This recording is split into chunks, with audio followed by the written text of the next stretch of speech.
Over the course of the intervening cycles, moving from February to March, Hawthorne had gotten a remarkably small amount of work done. Aside from exercising for a day every cycle, his schedule had been dominated by recreational reading, movie viewing, and serials. Of particular interest to him, of course, were documentaries on topics he hadn't really looked into much, like wild animals, strange human cultures, and even the occasional urban legend. His access to a great many speakers proved to be wonderfully useful for such things, though their impossibly durable design did result in some audio quality loss compared to the electronics Hawthorne remembered back on Earth.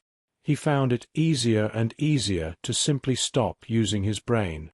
This braincation even extended to his dreams, where his mind drifted more towards relaxing and soothing things rather than the constant concerns towards their future that had been his companion most of the journey. He even started requesting that they watch things and listen to music while he worked out, the emotional manipulation of media proving quite useful in motivating his body in ways he'd never really given the chance. He seemed very pleased with how much he was taking to heart his efforts to relax, and considering his biosigns, he seemed to be doing a fine job of reversing a lot of the stress-related effects he'd been accumulating over the prior year of his life. He did find things to think about, though. He seemed particularly amused by observations made about various movies and the times they were produced. In the post-government revolution era that immediately preceded the cataclysm, there were a great many remakes of old movies from prior centuries that glorified revolutions, corporations, and the well-being and divinity of the people. Doubtlessly, the quality of these movies showed a passion for the projects that was uncommon in prior decades, though he was still early in his analysis of such things. He wasn't sure how much of a habit he'd make of enjoying such things, but the added breadth of experiences were expanding his intellectual horizons rather than rotting them as he'd previously worried. Tess seemed to be enjoying herself quite a bit as she watched these things with Hawthorne. She'd even provided them with new furniture to enjoy it from, in the form of a couch. It was sturdy enough to handle the weight of her android, but she tended to avoid using it for such times considering how noisy it could be. Hawthorne was very curious how it was she'd made such a thing, only for her to reveal that she'd merely recycled the materials from some of his more damaged clothing of the prior year, as well as some of his old bedding. He was somewhat concerned about what seemed like a waste of resources, but she assured him she could easily recycle the remaining stores easily enough to keep him comfortable for the entire journey, and longer if needed. Tay had noticed a curious instance, though, as during one of Hawthorne's workout sessions, he had banged his elbow against one of the bars he'd been using to grip onto earlier. Considering the level of volume of the impact, she was surprised to observe him rather quietly rub at his elbow without nearly the level of discomfort he typically should have had from such a thing. Upon asking about his apparent lack of pain, Hawthorne laughed and shrugged, suggesting that it was probably due to adrenaline from the workout. It was a probable enough explanation, but it was something she found abnormal. As of cycle 86, Tay was eagerly anticipating Hawthorne's birthday. She'd completed his gifts several cycles prior, and had waited the extra century to give it to him. He would biologically be 38 this cycle, even if his cryogenic age was 2927. The first 2 days of the cycle, March 13th and 14th, were taken up with more of the norm, with both of them enjoying some episodes of revered television series from the early 21st century. On Saturday, March 15th, 4955, however, she had things set up quite a bit differently. She had prepared her VE with lots of different simulations. A big white room expanded off into the distance, and various 3-meter cubes were arranged about the space, with labels on the floor. One such cube was a cube of water, labeled appropriately, and it was flanked by both a cold and hot cube. Dozens of other cubes existed, seemingly to demonstrate different sensations, while a set of pedestals held several weights marked from 10 to 50 kilograms. They were simple demonstrations, but she was pretty pleased with them. A knock on Hawthorne's bedroom door indicated that his android was waiting to come in. She'd detected Hawthorne had awakened and was eager to give him his gift. Come in. Hawthorne shouted, sitting up on his bed and swinging his legs off the side. He was wearing some simple pajamas in a pale blue color as he watched her come inside. He didn't have his contacts on yet, of course, but the android wasn't something he couldn't handle. He smiled up at her, rubbing his eyes as she approached, curious about the black, folded-up thing in her hands. It looked suspiciously like his gloves. "Good morning, Tia." She knew he couldn't see her expression, but she smiled anyway as she extended her hands out and handed him his gift. "Happy birthday, Hawthorne. I've been working on this for a long time, so I hope you enjoy it. I've even prepared something to demonstrate how it works." She waved a hand behind her at his bedroom door. He unfolded what turned out to be a full-body suit, with intelligently placed buttons and clasps to allow for easy removal. He raised an eyebrow at how carefully she'd shaped it to his body, though. If it were inflated, it would be a pretty accurate representation of his body, down to the genitals, which he was apparently supposed to fit into it. "This is underwear, then?" She nodded back at him, having imagined he'd wear the bodysuit under his usual clothing. "All right, well, I'll need a few minutes to wash up and get dressed then." Anna nodded and excused herself from his room, and wandered around the next room, moving the room itself around to allow her to put her hand into the various cubes, particularly enjoying the tickly sensation of the feather cube or the wonderful softness of the pillow cube. She was eager to see what he thought about her gift, hoping he didn't mind how form-fitting it was. It took a good half an hour, but as that door slid open she turned and smiled brightly at Hawthorne as he stepped in. His hair, which had gotten somewhat long at this point, was hidden away under the cap of the suit, leaving only his face uncovered. Considering that he had clothes on over the suit, this cap ended up being the most visible part besides his hands. He had a simple set of pants, his lab coat and undershirt on, opting to allow the bodysuit to act as underwear for the moment. He looked a little uncomfortable, but smiled nonetheless. "Thank you so much, Tia. I'm sure you put a lot of work into this. I'm a little surprised at how accurate some of the measurements are, though." She blushed a bit, nodding. "I cheated a bit with that. I used thermal cameras to get your shape under your clothes." She cleared her throat for effect, and approached him, holding out her arms. "Hug." He blinked a bit, smirking as she asked for permission, though he understood why. It'd be their closest hug yet, after all, and as he embraced the smaller android, he laughed at the strange sensation of feeling her soft body and clothes against what turned out to be his bare skin. "You are not simulating my clothes at all, are you? That feels so strange." He shook his head, amused at the feeling as he stepped back and looked down at her. She laughed back, embarrassed. "If I made your regular clothes like this, I wouldn't be able to do very good sensory simulations, trust me. Come on, try all of these samples I set up for you." She took his hand and brought him over to various cubes first, stepping aside to let him try them out. He looked up at the big cube of water, and nodded, stepping into it with his hands extended out in front of him. He blinked as he felt the cool water swirling around his hands and arms, and as he stepped fully into it, he felt weirdly buoyant, like his body was slowly floating up despite not actually moving much. When he spoke, bubbles appeared in front of his face as he spoke to T. "How is it that I feel buoyant?" He moved his arms about, water swirling around his limbs and his body feeling the resistance of the water. Te was smiling proudly, watching him try out the water cube, though she did have to concentrate a bit to make sure it simulated properly. "Easy." The suit squeezes and pulls on your body in simple ways to simulate the feeling and gently restrict your movement. I need to fine-tune it a bit, but I think with your help I can get the sensations feeling quite accurate. He nodded, then stepped out of the cube, blinking as he felt the water running off of him in sheets, then droplets, making him feel a fair bit cooler. He watched her visibly strain as she simulated all the water and temperatures, smiling at how much effort she was going through. He moved over to the hot cube, and sighed out happily as the water quickly evaporated off of him and the suit warmed up around him. This is very elaborate. It all feels very close to reality.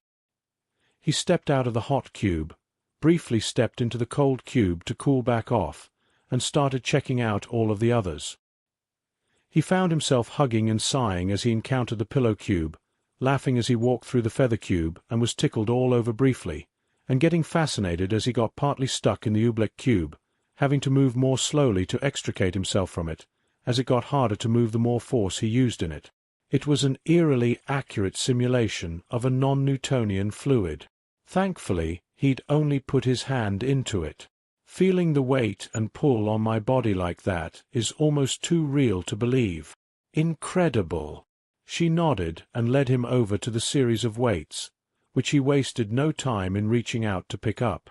One after another he hefted them into the air, humming and moving it around, feeling the way the suit altered his center of gravity and pulled on his body to simulate the weight. It wasn't perfect, but it was damn impressive, and more importantly, it was very immersive. So, did you utilize any technology from Earth to design this, or was it all your own? He looked back at her, curious, wondering how long it would take to get used to feeling all of his various simulations. He was especially interested in sitting on the grass in Clapham Common and feeling a tree against his back. She nodded back at his question, smiling. Not too much, of course. They had suits like this back on Earth, but I had to adapt the design to my virtual environment, which was made much easier thanks to the data I gathered from you using the gloves I made for you for so long. Being able to simulate weight and other things like that is my own design, though. It's still a little difficult for me to handle simulating multiple bodies and how their environments affect them, but it's easier if I localize the more complicated parts to the immediate vicinity of the body involved. She squirmed a bit, eager to see what he thought. He detected the anxiety on her face and smiled brightly back at her, causing him to move in and scoop her up into a hug. He had to pull her away from her android to properly pull her up off her feet, but he was able to enjoy the sensation of his suit simulating her weight as he picked her small body up. I absolutely love it, Tia. This is the best gift I think I've ever had. Thank you so much. She mirrored his happy smile, moving her head against his chest and hugging him tightly, much more able to physically connect to him now with a suit like this. There were limitations, of course, but she wasn't especially worried about such things. He hummed a bit, setting her down, thinking, you know, though, it's missing some things. It can't stimulate the sense of smell or taste. He smirked, teasing her and leaning down to kiss her forehead. Of course, he couldn't feel that, but gathering her into the light hug to do it first felt nice. She puffed up her cheeks in annoyance as he criticized her, even if he was joking. I don't even have a sense of smell or taste, you know that. I have no idea if I'll ever be able to simulate something like that. She pulled back from the hug, though she did blush a bit and rub a few fingers against the spot he'd kissed her forehead. Of course, I'm just teasing. Honestly, once we get you down to simulating molecules, you'll probably be able to simulate taste and scent receptors. I don't know if you'll get any sensation out of that without some input, nor can I really see much use for it, but it's not an impossibility. She pouted and nodded a bit. Well, Jessica sometimes talked about how much she enjoyed how Clint smelled after a day of working in the fields and such. It sounded nice. She bit her lip, wondering if it was as stimulating and arousing as she'd claimed. Surely there was more to do with their genetic compatibility than the actual scent of his work on him, but there was so much nuance she was missing there that she could only speculate. Hawthorne hummed, curious. Tia only ever complained about how I smelled like machines and grease. She wouldn't let me near her without a shower.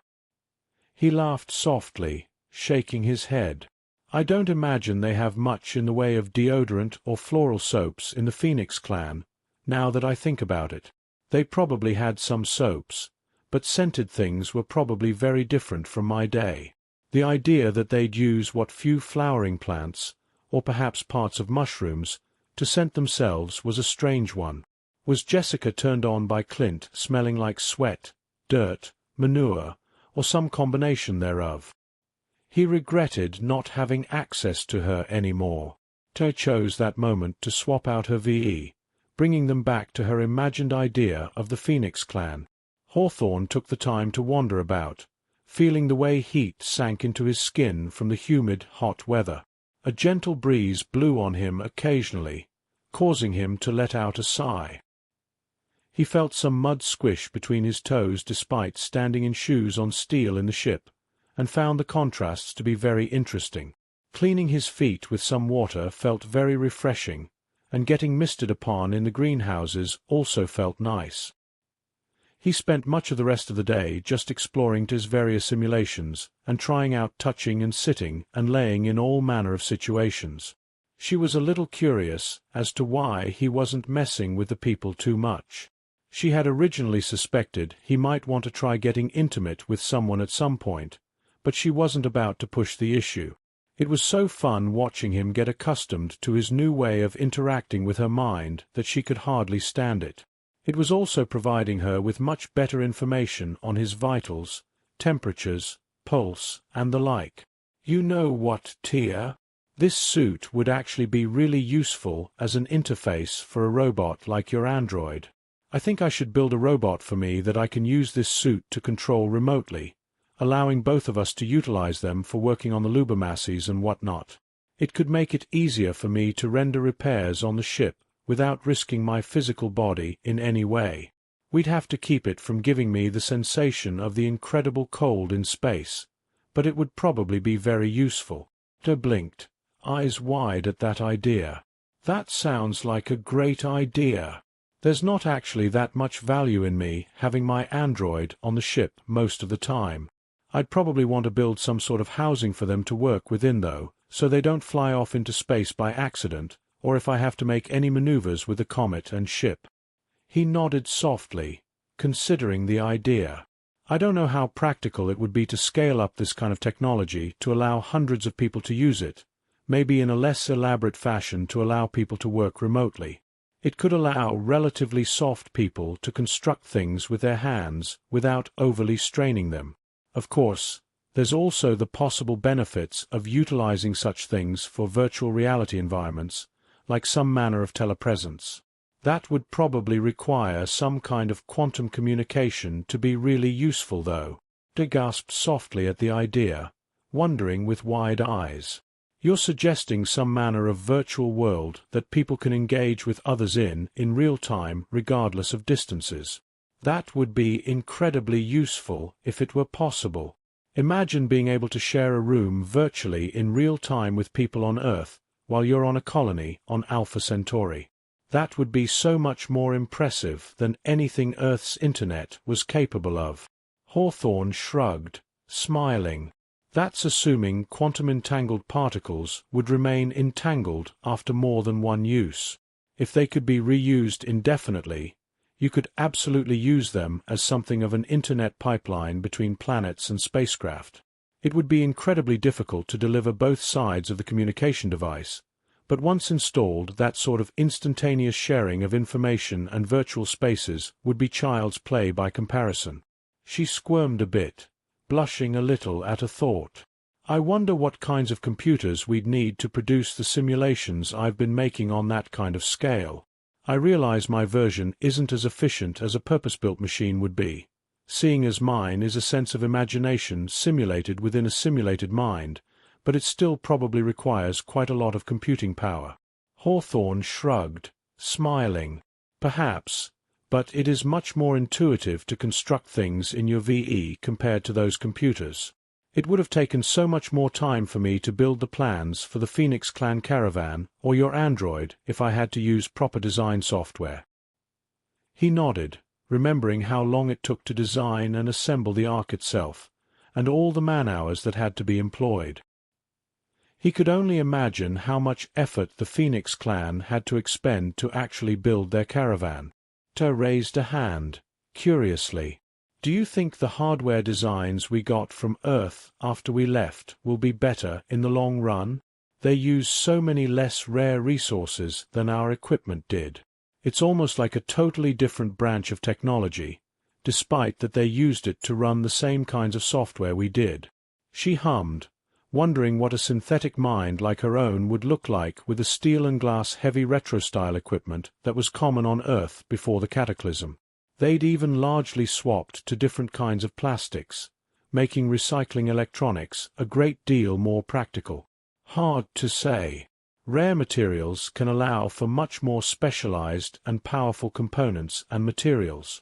Losing access to those things forced Earth to compensate by increasing the quality of more mundane components to the point where they'd basically caught up to our level of technology by the time the cataclysm occurred. Their focuses were not entirely different, very entertainment-oriented. They also recycled old hardware, and people ended up modifying their old hardware to continue supporting modern software. I imagine those sorts of niche jobs did a lot to help people get work as automation became more of an issue. I think I recall some low-priority news fluff pieces regarding small businesses keeping retro tech alive and whatnot. Hawthorne found himself wondering, having been very impressed with how technology regressed and rebounded in their wake. She laughed a bit, shaking her head. I'm just worried what I would be like if you'd had worse technology to work with, or the pre-cataclysm stuff that was about as good. Maybe I would have been completely different. Frowning back at her a moment, Hawthorne warned, "Hey, don't laugh. We're probably going to have to use just that technology if we're going to revive Megan Clark. I was actually thinking that we could work on that on the Luba Masses with the remote control robots. That way we could have access to her without having to worry about her turning on us. She wouldn't have any control over the equipment on the comet except for herself, so we could acclimate and teach her how to live in her new situation." She blinked, a bit of a chill running through her. Having Megan living on the comet certainly sounded safe, but it was still unsettling. "Well, at least I'd have someone to talk to while you're in stasis. Maybe all I've learned about interacting with humans could help me teach her." She wondered quietly, amused with the idea that she might help a former human become more human. Hawthorne shrugged, smiling. "Just remember, she lived with humans longer than you or I did. It's also hard to say what's even left of her, or if she starts growing she'll even be the same person she was. That's why I want to make sure we isolate her, since there's no telling how sane she'll be. Ideally, if she ends up being cooperative and helpful, I'd like to task her with preparing Alpha Centauri for us. She could end up being hugely important to humanity. It's just a matter of what it'll take to motivate her. I imagine keeping a backup copy of her mind will be enough to keep her from being too fearful for her existence." Having been listening quietly, Taya nodded in response, adding a final thought to the idea. Perhaps having a backup copy of both of us wouldn't be the worst idea either. She squirmed a bit, embarrassed. She had no idea how hard it would be to make a safety backup of herself on that scale. Tapping his foot, Hawthorne nodded, wondering how to best go about such thing. "Well, the only technology one know of that can do that for a human ruins the brain in the process. The best backup we have for me is you, honestly. You've got observations of me for a whole year, and that will only get better every year we go ahead. You'd be able to simulate me to a very believable degree, if you had to. Unless I'm already going to die, I think I'll avoid risking destroying myself to make a copy. It wouldn't hurt to look into better, less destructive technologies, but that kind of innovation is much more likely to take place after we have our colonies established. Risking my life and health like that is probably not worth risking the mission." Ter nodded, letting out a little sigh. "Just don't go dying or anything then. I don't want to just talk to a simulation of you for the rest of the journey. Still, it might be worth building that simulation to help with problem-solving and whatnot." Hawthorne visibly shuddered a bit at that idea. I don't know how comfortable I am with the idea that you'd have a copy of me running around when I'm not around. It reminds me weirdly enough of an old superstition regarding photos stealing the souls of those being pictured. She pouted a bit, digging her toes into the ground a bit. I promise I'll take care of it.